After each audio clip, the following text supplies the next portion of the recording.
आज हम आप लोगों को पढ़ाएंगे एंडोस्पर्म अर्थात भ्रूण कोश के बारे में। भ्रूण कोश को समझने से पहले निषेचन की प्रक्रिया के बारे में जानते हैं। बीजांड के अंदर जिस कक्ष में, ये जो कक्ष दिखाई दे रहा है, जिस कक्ष में भ्रूण का निर्माण होता है उस कक्ष को भ्रूण कोश अर्थात एम्ब्रियो सैक कहते हैं। ये पूरा जो कक्ष है ये एम्ब्रियो सैक है और इसके अंदर एक अंडकोशिका और एक नर युग्मक के फ्यूजन से जाइगोट बनता है और जाइगोट के पश्चात भ्रूण का विकास होता है। इसको यहाँ देख सकते हैं, ये है अंडकोशिका और ये इसका केंद्रक। यहाँ पर है नर युग्मक कोशिका। जब इन दोनों का निषेचन होगा, फ्यूज़न होगा, तो इसके फलस्वरूप एक द्विगुणित कोशिका बनेगी जिसे जाइगोट कहेंगे। अंड कोशिका के आसपास दो अन्य कोशिकाएं भी होती हैं। इन अतिरिक्त कोशिकाओं को हम सिनर्जिड्स अर्थात सहायक कोशिकाएं कहते हैं। ये भी अगुणित हैं, लेकिन निषेचन के दौरान इनका कोई उपयोग न होने के कारण ये नष्ट हो जाती हैं। तो केवल दो ही कोशिकाएं बचेंगी, मादा युग्मक कोशिका अर्थात अंड कोशिका और नर युग्मक कोशिका। इन दोनों के फ्यूजन से जाइगोट बनेगा और जाइगोट से भ्रूण का विकास होगा। क्योंकि इस कक्ष में भ्रूण का विकास हो रहा है तो इस पूरे कक्ष को हम भ्रूण कोश कह सकते हैं और ये कक्ष अपने आप में अगुणित होता है, एन होता है। इसे इंग्लिश में एम्ब्रियो सैक कहा जाता है। अब भ्रूण कोश को समझते हैं अर्थात एंडोस्पर्म। भ्रूण कोश के अंदर मध्य भाग में दो अगुणित पोलर न्यूक्लियाई संयुक्त होते हैं। ये दोनों पोलर न्यूक्लियाई हैं जो कि दोनों अगुणित हैं। दूसरा नर युग्मक जब आता है, मेल गैमीट, ये भी अगुणित है। जब ये आएगा तो ये इसी के साथ फ्यूज हो जाएगा। तो इस तरह से तीन अगुणित रचनाएं आपस में फ्यूज हो रही हैं। इसे हम ट्रिपल फ्यूजन या त्रिक संलयन कह सकते हैं। और तीन अगुणित केंद्रकों के परस्पर मिलने से जो त्रिगुणित केंद्रक बनेगा, यहाँ देखते हैं, तीन अगुणित केंद्रकों के मिलने से जो त्रिगुणित केंद्रक बनेगा उसे प्राइमरी एंडोस्पर्मिक न्यूक्लियस अर्थात PEN कहा जाता है। अक्सर परीक्षा में जब प्रश्न आता है तो लोग गलती करते हैं, क्योंकि कई बार PAN भी पूछा गया। PAN, तो ये PAN है परऑक्सी एसिटिल नाइट्रेट, जो कि एक द्वितीयक प्रदूषक है। जबकि यहाँ पर PEN लिखा हुआ है, पेन, प्राइमरी एंडोस्पर्मिक न्यूक्लियस अर्थात प्राथमिक भ्रूण कोश केंद्रक। इसी केंद्रक से बाद में भ्रूण कोश का विकास होगा। भ्रूण कोश का विकास हो जाएगा। अब जैसा कि इसका नाम है तो इसके नाम से ही पता चल रहा है, भ्रूण को पोषण देने वाली रचना अर्थात ऐसा ऊतक जो भोजन संचित रखेगा अपने अंदर, और जब भ्रूण का विकास होगा तो उस समय उस भोजन को, उस पोषक पदार्थ को भ्रूण के विकास में खर्च करेगा।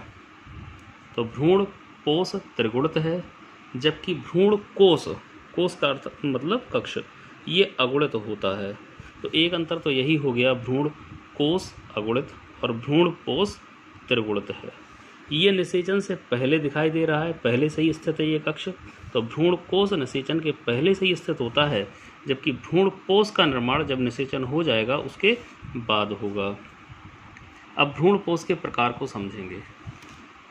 सबसे पहला प्रकार है यहाँ पर न्यूक्लियर एंडोस्पर्म अर्थात केंद्रकीय भ्रूण कोश।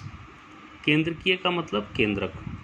ये भ्रूण कोश कोशिका है, प्राइमरी एंडोस्पर्मिक सेल है और ये इसका न्यूक्लियस है।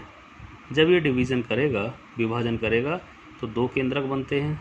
फिर दोबारा विभाजन होगा तो 4, 4 से 8, 8 से 16, इस तरह से हर बार केंद्रकों का तो विभाजन होता जाता है। इस तरह से बहुत सारे संतति केंद्रक बन जाते हैं जो परिधि की ओर लग जाते हैं। लेकिन कोश का भित्ति नहीं बन रही कहीं भी, अर्थात कोश का द्रव्य का विभाजन नहीं हो पा रहा है। इसलिए यहाँ नई कोशिकाएं नहीं बनती हैं, केवल केंद्रक ही बनते चले जाते हैं। इसे हम स्वतंत्र केंद्रकीय विभाजन अर्थात फ्री न्यूक्लियर डिवीज़न भी कह सकते हैं। इसका सबसे अच्छा उदाहरण हो जाएगा नारियल। नारियल के भ्रूण कोश को वाटरी एंडोस्पर्म या जलीय भ्रूण कोश भी कहा जाता है, क्योंकि उसमें नारियल के अंदर देखा होगा कि भ्रूण कोश जो हम लोग खाते हैं वो भ्रूण कोश खाते हैं, सफ़ेद रंग का भाग, और ये अंदर से खोखला होता है जिसमें कि वाटर जैसा एक तरल पदार्थ भरा रहता है। तो क्योंकि यहाँ पर हमने देखा कि केंद्रक सभी वर्धी की ओर लगे हुए हैं, अंत में जब इनके चारों तरफ कोशिका द्रव एकत्रित होगा, कोशिका भित्ति बनेगी, तो किनारे वाला जो भाग होगा वो कोशिकीय हो जाएगा, लेकिन बीच वाला भाग खाली रह जाएगा। इस खाली भाग में कुछ पौधों में इस खाली भाग में वाटर एब्जॉर्ब होता रहता है और इस प्रकार विकसित होने वाले भ्रूणपोष को वाटरी एंडोस्पर्म के नाम से भी जाना जाता है, जैसे नारियल। अब पढ़ते हैं कोशिकीय भ्रूणपोष अर्थात सेलुलर एंडोस्पर्म। इस प्रकार के भ्रूणपोष में, जैसा कि नाम में लिखा होगा, कोशिकीय यानी कोशिकाएं। जैसे ही केंद्रक का विभाजन हुआ तो उसके तुरंत बाद कोशिका द्रव का भी विभाजन हो गया और 1 से 2 कोशिकाएं तैयार हो गईं। कोशिका भित्ति बन जाती है। पुनः विभाजन जब होगा तो ऊपर वाला केंद्रक जैसे ही 2 भागों में बटा और तुरंत ही नई कोशिका भित्ति बन गई, तो हर बार केंद्रक के विभाजन के साथ साथ कोशिका द्रव का भी बंटवारा होता जाता है और हर बार कोशिकाएं बनती जाती हैं। इस प्रकार का भ्रूणपोष एडोक्सा, विल्लार्सिया आदि पौधों में मिलता है। अब तीसरा प्रकार पढ़ेंगे, जिसे कहते हैं हेलोबियल या माध्यमिक भ्रूणपोष। माध्यमिक का मतलब मध्य की अवस्था, अर्थात ये न तो पूरी तरह से केंद्रकीय होगा और न ही पूरी तरह से कोशिकीय होगा। ये इन दोनों कंडीशंस को प्रदर्शित करेगा, इसलिए इसको इंटरमीडिएट स्टेज अर्थात हेलोबियल स्टेज भी कहा जाता है। तो हेलोबियल भ्रूणपोष में जैसे ही प्रथम विभाजन हुआ तो विभाजन के पश्चात 2 कोशिकाएं बनती हैं, क्योंकि बीच में कोशिका भित्ति बन जाने से कोशिका द्रव का भी बंटवारा हो गया। लेकिन ये अगर हम देखें तो इस प्रकार का भ्रूणपोष कोशिकीय अवस्था को प्रदर्शित करता है। यहाँ पर भी देखेंगे तो ये चीज़ सिमिलर होगी, ये समान होगी। तो पहला जो विभाजन हुआ ये सेलुलर एंडोस्पर्म को प्रदर्शित करता है, लेकिन दूसरा विभाजन जैसे ही हुआ तो इस प्रकार के विभाजन में हमने देखा कि केंद्रक बार बार स्वतंत्र केंद्रकीय विभाजन कर रहा है, लेकिन कहीं भी कोशिका द्रव और कोशिका भित्ति का निर्माण नहीं हो पा रहा है, अतः नई कोशिकाएं नहीं बन रही हैं। ये संरचना इससे मैच करेगी और इसे कहते हैं केंद्रकीय। तो हेलोबियल भ्रूणपोष में कोशिकीय और केंद्रकीय दोनों अवस्थाएं पाई जाती हैं। इसका सबसे अच्छा उदाहरण एन्यूमरस पौधा है, जिसमें कि इस प्रकार का भ्रूणपोष मिलता है। अब हम भ्रूणकोश और भ्रूणपोष में प्रमुख अंतर को समझेंगे। जैसे कि हमने चित्र में बताया था कि भ्रूणकोश अर्थात ये कक्षनुमा रचना को हम भ्रूणकोश कहते हैं और ये अगुणित होती है, जबकि भ्रूणपोष 3 केंद्रकों के फ्यूजन से बन रहा है, इसलिए ये त्रिगुणित है। तो पहला अंतर तो यही हो गया कि भ्रूणकोश अगुणित रचना है, जबकि भ्रूणपोष त्रिगुणित रचना है। दूसरा हो जाएगा कि भ्रूणकोश जो होता है अर्थात ये कक्ष, ये काय के अंदर है, ये बीजांड के अंदर है। तो भ्रूणकोश बीजांड के अंदर है, जबकि भ्रूणपोष ये किसके अंदर बन रहा है, ये इस कक्ष के अंदर बन रहा है, इसे कहते हैं भ्रूणकोश।